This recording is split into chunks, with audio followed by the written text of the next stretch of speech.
તો બાળકો, આપણે વર્ગીકૃત માહિતી માટે મધ્યક મેળવ્યો. હવે આપણે વર્ગીકૃત માહિતી માટે બહુલક મેળવવા જઈ રહ્યા છીએ.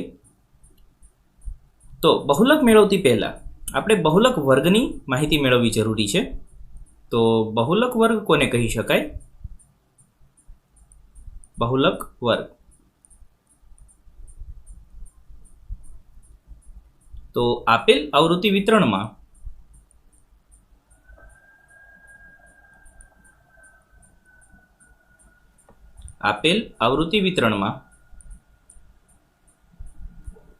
મહત્તમ આવૃત્તિવાળા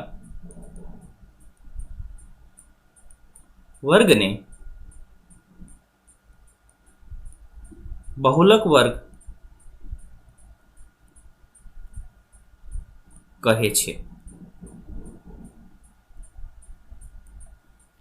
તો બહુલક માટેનું સૂત્ર છે z બરાબર l પ્લસ કૌંસમાં f1 માઇનસ f0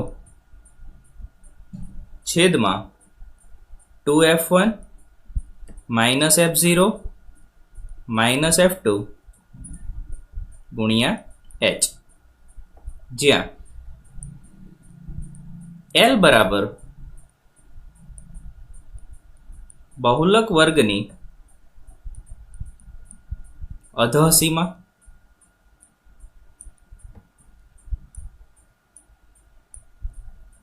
h બરાબર વર્ગ લંબાઈ, f1 બરાબર બહુલક વર્ગની આવૃત્તિ,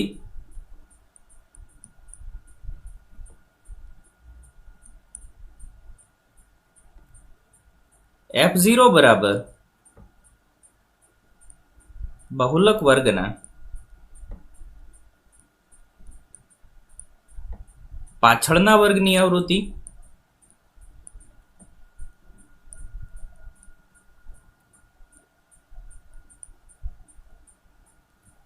અને f2 બરાબર બહુલક વર્ગના આગળના વર્ગની આવૃત્તિ.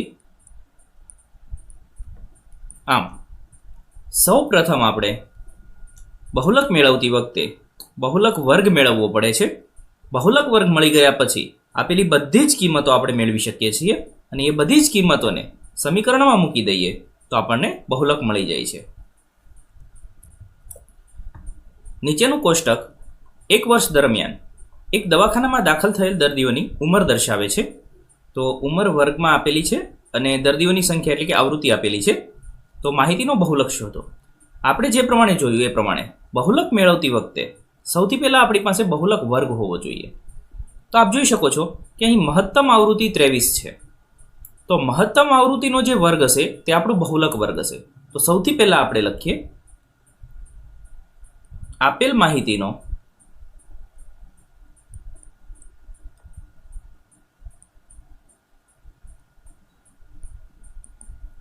બહુલક વર્ગ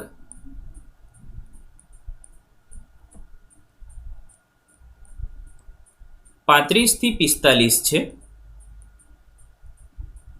માટે l બરાબર 35, બહુલક વર્ગની અધઃ સીમાને આપણે l કહીએ છીએ.